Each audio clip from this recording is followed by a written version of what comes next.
Hey everybody. Today we are actually going to completely shift gears. I think we kind of mentioned in our last podcast.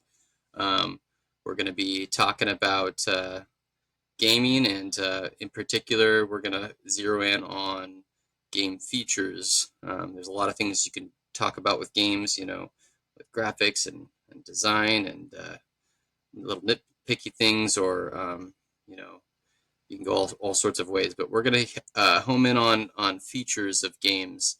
And you know I think probably, knowing John and I, we're probably going to focus in on features that we would like in games that we enjoy. And hopefully, um, as we try to do, hopefully we can be constructive in that, and offer some sort of positive solutions, whether things we can do as gamers, or people as game makers. But we'll see. um, so yeah, So, uh, so we're gonna offer solution as well as the tangent. that's the hope. I like to be part of the positive side, and not just people that gripe. So even if it's something small, I'd like to be productive, with our tangents and with our gripes. So you had something you wanted to share, or we're going to go into dive right into this. I mean, we could dive right into this, and then I guess I'll follow up with my Cool. side project. So yeah, I mean, It, the, it the is game it is related. Yeah. for us, the game we've been playing, John and I've been playing mostly lately, is Call of Duty. We've been doing Modern Warfare 2, right? But we do, and John owns the game. I don't yet. So we traditionally, we've done a lot of Warzone, but we've been trying out the new DMZ feature that's technically still a beta right now. We've played that for a few months now. And come they've kind of developed it quite a bit. Uh, we could talk a lot about bugs and things. I don't think we're going to go there with this podcast, but they've definitely added a bunch of different cool new features. There's a lot of things, I think, in the future of this podcast that we'll talk about how the things that we would like to see, both in that game and others as well. Um, There do was we a have any? massive update today, by the way, on the Oh, map. I didn't know that. Huh. All right. Would you know about it at all? Big Did a you? big map update. I did a solo DMZ earlier. Uh, and so yeah, big map update. There's a new like underground bunker place that you can go into, that has an area that's dark that you need like a flashlight or a night vision goggles for. Hmm. There's also the northeastern part of the map is in a sandstorm, so visibility is really low. That's where I spawned, and it worked out to my benefit actually. Being a This is on solo the and same not being map. seen. This is an Okay. El Mazra. Yeah. Huh. Would a thermal work, So or just a? uh, that's a good question. Because I didn't go in with a thermal, which usually I do. One of my insured guns has a thermal on it, but I didn't go in with it because had no idea what the changes were, and then I spawned in the sandstorm, and I was like, okay. No, isn't that a little bit uncharacteristic of you? Generally, you kind of read. I don't know where you read, but you tend to read up on things when they come, before they come. I do, and I'd heard about the underground bunker thing. I didn't know anything about a sandstorm. Oh, all right. Yeah, that wasn't anything that I recall being talked about at all. But it's interesting. It certainly would make, because you and I have had problems with hunt squads lately. Um, Jump into the sandstorm. you drive into the sandstorm. Hey, we're just gonna Uh, admit to you right now. We'll stop. Pause this for a second. John and I. I mean, I play them older, so we both of us are older. We played a lot of different styles over the years. We've probably past our prime as far as gaming goes, but at this point, we are definitely fairly on the coward side at times, and so we're not beyond hiding if we need to survive. And so that I wouldn't call it coward. I would well, call it some people might. So intelligent. Well, yeah, I would call it that too. But I I hear the I will. We are not the duo that goes down in the blaze of glory. oh, That's sometimes. sometimes. Well, sometimes the situation calls for it, um, but yeah, you and I are not afraid of assessing a situation Playing it and for being like, mm-hmm. right, and being like, nope, we're in a good position, so this team is dead, and being like, nope, we're in the bad position, and if we don't get out of this position, we're going to be Yep. Yeah. dead. I think there's a remarkably, or what is the word, it, the meta for not just Call of Duty, but in particular Call of Duty, but a lot of shooters is definitely not there.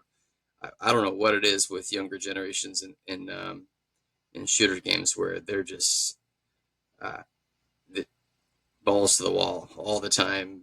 I'm gonna die, you're gonna die. And it's Uh, there's no yeah. strategy sometimes, and if you use strategy, you're anyways, I'm digressing. Instead of talking about features, we're talking about the meta or the characteristics of people in games. Well, But we can go into one of our biggest kind of gripes with the game right now, which is we want the game to be more cooperative. yeah, Because right now, so the last, I would say 2 weeks specifically, you get teams that go in, they have no, they probably have no missions to do because they've yeah, already gotten unlocked their third slot and whatever. yeah, So right. their only goal in life is to hunt squads, and so Yeah, they'll team up with another three squads, right. and so you have this death squad of six Yep. that only go in and they're interested in PvP and nothing else. You know, And I think I think you're right. I don't know if we even talked about that before, but I think that's what's happening. People are, finishing everything, and so they've got nothing else to do. I've told you in the past about the cheaters and Battlefield that would, they were using Cronus Max, and they would get bored, and they would have nothing left to do. So they would be trying to kill their own teammates was their goal. And you mm, couldn't shoot your teammates, so they'd be nuking their teammates, and they're so bored with the game and that's what's going on here. I think we got a lot of antsy players that are just like, what else? I'm just gonna go hunt people, and there's a lot of them now, and I don't think that's exactly what the DMZ game style is supposed to be. Obviously, a war zone is last man standing, but mm-hmm, I think the DMZ is supposed to be more mission related, and so that kind of it gives you the opportunity to join up with other teams and to mm-hmm, and in the past there was a lot of hey, we're friendly, we're trying to get our job done, you go your way or we'll help you, or mm-hmm. I would like to see more of that. I think you're right. It'd be nice to see more cooperation. Yeah. Now we talked about some particular features. What were some of those things that we thought might help that? So the first thing that I can think of for helping, and is what you have to do is you have to incentivize the cooperation, right? Mm-hmm. So the first thing that I think you need to do is for the solo players, if they're gunned down, you give them X amount of time to plead Yeah. Yeah. before it's just game over for them. Right. So I slaughtered a guy recently because I was just like, okay, he came across me, and I was like, hey, I'll team up with you guys if you guys want to, I'll res you, and I realized, oh shit, he's a solo player, Right? yes, Yeah. and I was like, I felt bad, I just and he was wasn't a jerk about it. He was kind of cussing to himself. I heard his last Yeah. words, and you know, and I would have picked him up if I could have and added him to my team, and he would have been Right. Well, happy probably. so I remember you and I were in a vehicle and drove over a solo. Yeah, I remember that. Yep. um, but it's one of those situations He where he walked towards most our vehicle. I don't know what true, happened. like right. Yes. I mean, there wasn't.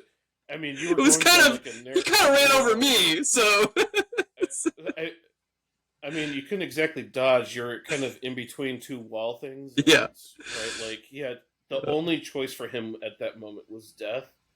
And if the game allowed him to X amount of time to plead, 30 seconds, Right. to plead, we probably would have rezzed him and sent him off his way, or he could have joined us on our mission, Yeah. or however. Right.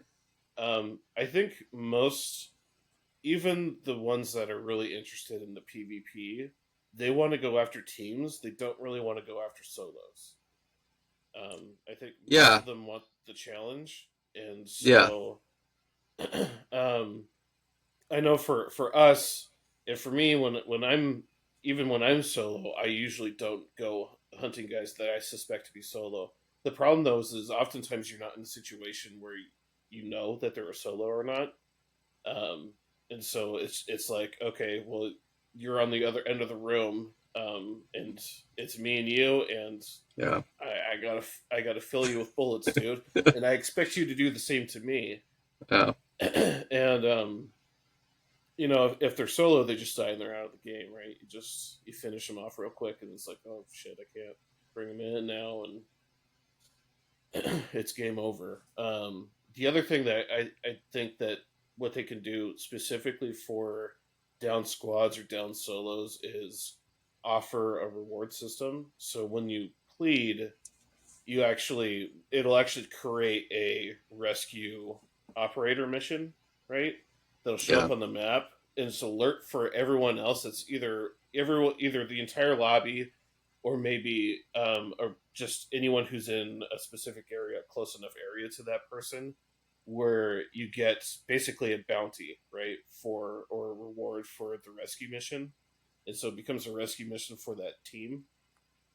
And then I like I could that. see that I could see that being abused, right? Where Oh it's yeah. like, So I you have. know, Mhm. go ahead. Oh yeah, I mean, you could describe it, but we all know what you're gonna say. Yeah, you could definitely. It's what happens now. People, down their own players and call for help, and then it's just a bait and switch. Right, So, right. um, So I think the way to make it interesting is, um, so you down a team or a solo. They do a plead, and uh, and you get a rescue mission, but the rescue mission only applies to the team that didn't down the player. So that would right. incentivize the team to come and take out that other team that killed you. Yeah. That I Um, think would make it interesting. it would. I hadn't thought about this before. This idea just came to me, but a way to help with that. Um, it. You remember the game Vigor that I had showed you? Mhm. It's kind of a similar idea of DMZ where you go in and you can go in and exit anytime and take your stuff with you. Um, well, in Vigor, there's a feature that I like that I think would help here, and everyone would like this, even the people that are really hungry and wanting kills. That when you get 4 kills on a map, now it might be different. I might have to tweak this for DMZ, but when you get 4 kills on as a solo player in Vigor, you become a threat and you're marked for everyone to see. Now you're permanently marked as long as you're in the game now. Now this could be tweaked, but it's an interesting idea because it would be a status, for hungry players wanted to be marked, and for a couple reasons. One, I'm the best now. I'm marked, or also, now more people are going to come towards me potentially, and I'm going to get challenged by people, and that's what a lot of hungry people want. They're doing all sorts of things already, grabbing cases and doing things to get people to come to them. Um, Mhm. so I think that's an interesting feature that would help with that. Now suddenly someone's going to be marked if they're killing lots of players. And you can actually put like a bounty on them too, right? Yeah, yeah. Now you mark yourself. I guess there is a most wanted, but to be automatically marked if you're killing too many people, that's Mhm. interesting. I think it would be a good. So, on YouTube, there's a couple of guys from across the pond, Westy and Stoddy, and they partner with Jack Frags a lot. I don't know if you know who they Sounds are. familiar. I don't But watch a lot of they gaming. they do a lot of DMZ content, and one of their suggestions is kind of similar in that you basically get like almost like a rating scale. Um, did you ever play like Knights of the Old Republic or any game like Oh yeah, that? evil or you become evil or good. I like that. So That's so that'd yeah, be their interesting. suggestion is that Uh, there would be some sort of visual reputation, cue, right? essentially. You get a reputation, right? And so there's some sort of visual cue, right? So Huh. you're looking down a scope or You see maybe someone, you're like, spotting oh someone, crap, right? that And person's really you evil. tag someone and there's something either on their body that would do it, or maybe if you Huh. tag them, right, instead of like just the generic red dot, it would be a Yeah, different color, right? So I like that. red would Or be look, or look at like that guy, John. He's a saint. He's been exactly, saving right. people. So you tag guys, and some of them are red because they're just out killing people, and some guys are green because You can see they're clashes. You're facing this threat, and you're all of a sudden you see in the distance there's a white knight coming. It's John. He's here to save us. yeah, exactly. He's coming to take on the evil lord. I like it. Interesting. uh, yeah. So, but in the same kind of line, right? Some sort of visual cue that would tell you whether or not a player may or may not be friendly. Um, yeah, And DMZ I already like has like going with. factions kind of thing, right? I mean, it's not Well, in DMZ, but so COD has a faction type of thing in the single player or something. I've never played it, but I mean, kind of, yeah. the missions are like white. You know, they got the missions, so it'd be interesting if they went with some sort of faction system too.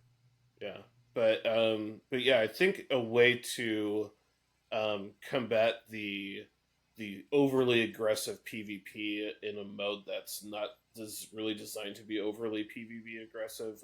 I like the idea of visual cue, and I like the idea of doing a rescue mission and bounty missions. So like like a bounty would be great on a guy who's killed five or more operators or four more operators, right?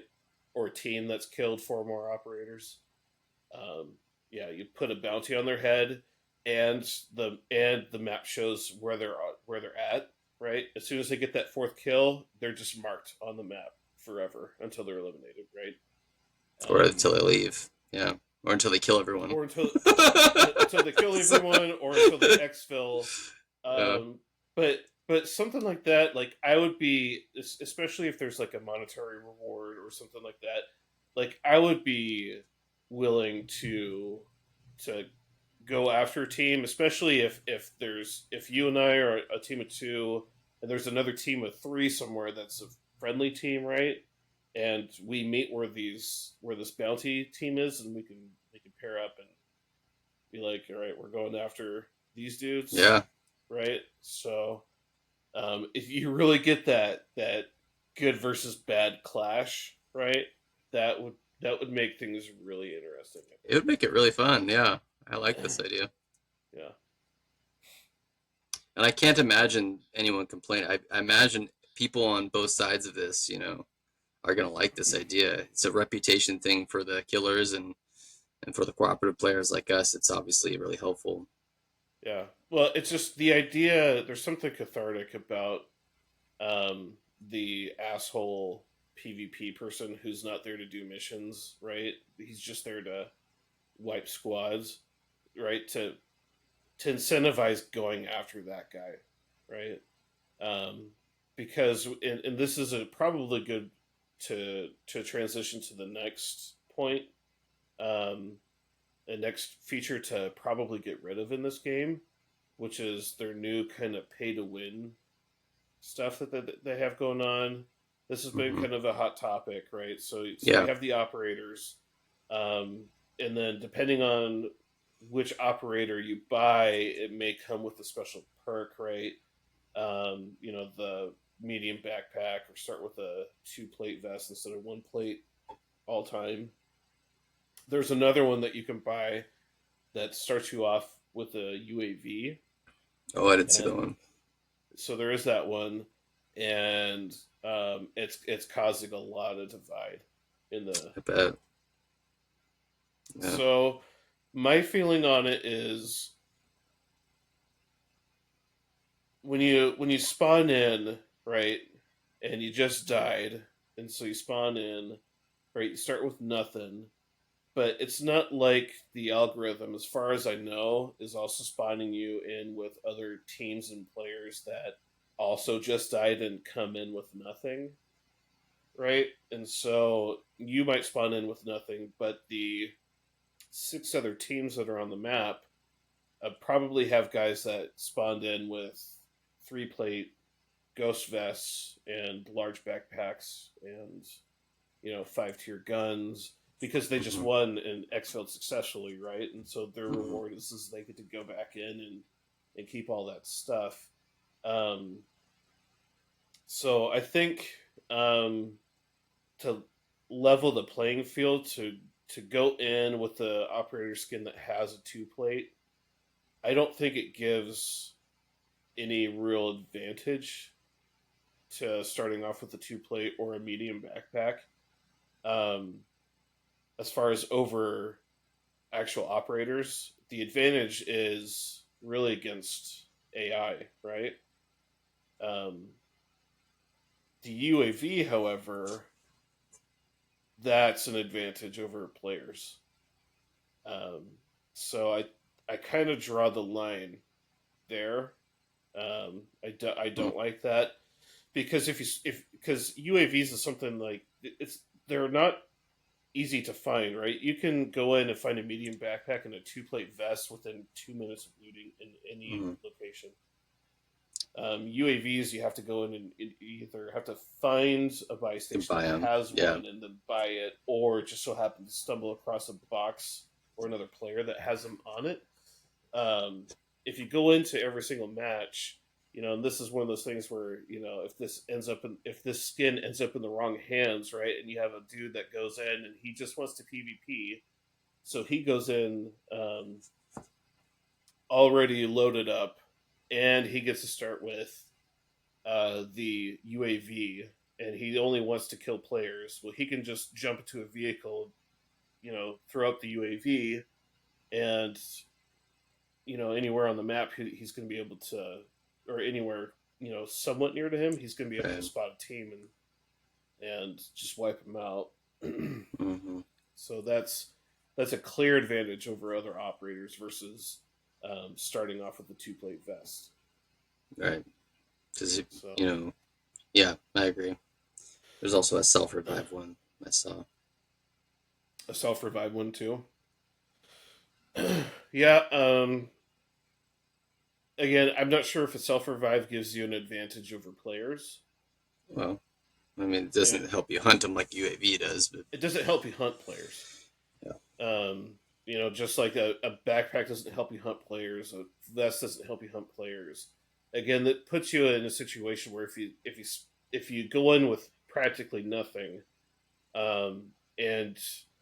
and you're in a spot that's hot with the AI, right? Like if you Yeah. spawn close to Satik, um, or there's lots of spawn places that could be hot with AI, and that could be death. There's plenty of solo runs that I've done where I've gone in with nothing, hoping to re up, and you run through an area and I'm not that great of a player, but you run into an area with AI and it's just got an extra amount of AI because they're guarding something, right, or someone, and you end up getting slaughtered because you only have the single plate. Hmm. Spawning in with the 2 plates is not going to give me an advantage over another player, but it certainly is going to give me an advantage against AI to survive at least a little bit longer. So, but as far as the solution, it's one of those things where it's at this point you can't really take away that skin from people who've already purchased that, right? Because this is something that people are paying cash money for, so you can't really take it away from them. So what do you do? Do you just nerf Well, the hopefully, UAV? like you were saying, hopefully we can come up with some great counter features that will help, um, alleviate some of this. If Mm-hmm. someone's coming in with a reputation, maybe that'll help people cooperate to smite True. the Yeah. evil. Yeah. That would be something, right? If your reputation is so low that anytime you spawn in, there's a Yeah, target on your head. right. Yeah, because That you're would just be that much of a G. right. So, that that would be a way to alleviate that problem, right? Because yeah, you might be able to such have and your such is in the UAV, map. I'm out of here right now. right? Like, That guy probably has the UAV already, and he knows where we're about to be. So uh, we're gonna take off and head to the peace grocery out. store or Yeah. whatever. So, yeah. um, but yeah, that's one big topic that's being talked about a lot. Was there any other gripes that you had with the game other than bugs? Um, I've got a lot of them, and I'm excited for this series. I think it's an exciting series. I think we're both we both enjoy it. It's something we're passionate about. I think we'll have a lot of fun with it. I think there's a lot of people that feel similar, not just people like games for sure. It's it would be nice to see. I would have loved it if I had. I mean, it sounds like you have a couple of gamers that you listen to that have some constructive things. So they're out there. That's good. But I like that exists. So I want to kind of help put some productive stuff out there about features and be a part of that. So yeah, Hmm. I think we'll continue in the future adding some more content in this arena. I don't know that we're gonna have an exhaustive list right now about COD or anything else, but Yeah, well, I think we can probably segue because we're already at close to a half hour on this. right. Hmm. We can probably segue into my little side project that I've been Okay. working on. All right. Tell us about it. So, so, uh, so really disappointed in that I was supposed to use it for recording this podcast. Didn't quite, I guess, get it complete enough to do it. Um, but GK does some refurbishing old PCs, and so we have quite a few old Dell Optiplexes that we have. We've sold a couple, that we built up, and one into kind of a low end gaming rig. Yeah. Um, but I took one. Most of the Dells that we have are the kind of small form factor PCs.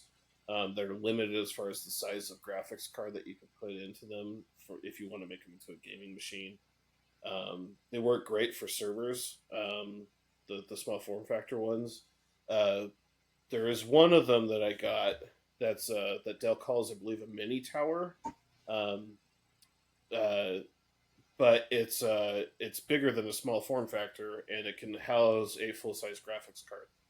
Um, this one, when I was doing the testing on it, it failed the testing. The motherboard was bad, and so uh, it's a Dell 790 Optiplex, and um, originally it had a i5 third generation Intel processor. So this is something that was built probably 11 years ago, about.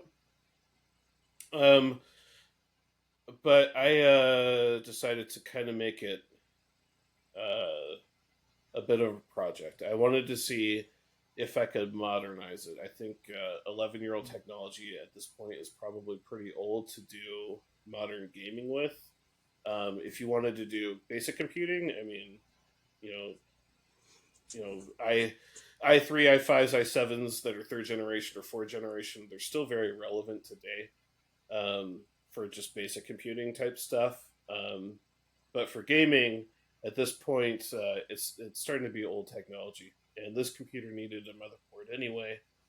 So I decided to um, put some of my own personal money into it, but also uh, piece together with some of my older components to see if I could make this a more modern gaming machine and kind of make it a sleeper build. The goal with it was to build it up into something that I could potentially do 1440p gaming with, uh, but um, but not change the look of the Dell at all, because why mess with perfection? Um, it's a sleeper build, is what it is. So it's now running a ninth gen i5 after putting a new motherboard in and processor. I also beefed up the power supply from the 250 that originally had 250 watts to 750 watts. And then I put in a 2070 Super graphics card that came out in 2019, so it's almost 4 years old at this point. I think it was late summer 20, 2019 when it came out. Um, so I put it together, put Windows 10 on it originally, and I've been playing games on it for the last couple days, and it's a lot better than I was expecting, actually. Um, I was thinking that it would be able to do like 1080p gaming easily. I could push it to do 1440p, but I've been doing 4K gaming with it, um, with ease, and that surprised me. I played, like I said, I was playing Warzone 2 earlier, some DMZ in 4K. I was doing Red Dead Redemption in 4K and getting respective frame rates out of it. Um, I also changed out the fans in it. Went with Noctua fans, which are known for being the best in the industry. So the thing just runs super quiet. It's quieter than my main rig, um, which is more much higher end machine. But this Dell, this silly little Dell, is super quiet, but it's 4K gaming, and my intention was to do recording with it and to record this podcast on it and be like, this thing is rad, and then about 10 minutes before we went to hop on. I upgraded it to Windows 11. I started the upgrade about an hour before it done the download and install and setup and whatnot, and that finished about 7 minutes before we went to record. And then I plugged in my microphone and the webcam, and it just wasn't working for whatever Need reason. some drivers or Well, I think I need to download the Blue Yeti software probably to get it to work for the microphone, and then the webcam. I'm not sure because I could see me, but you couldn't see me. Um, what was weird though was this when I got onto my main computer that I used to record this is actually a MacBook Air, and it gave me the same error when I logged in this time. It said it could not access camera, but clearly you see me now. hmm. So I don't know if the camera is bugging up, or if the software that we're using is being buggy, but unfortunately, using that computer didn't work. And so the next time we record, my goal is to use that computer so I can uh, multitask it, so it could be more than just a sleeper gaming machine. I don't know what I'm going to do with it. I've already gotten kind of overkill with it.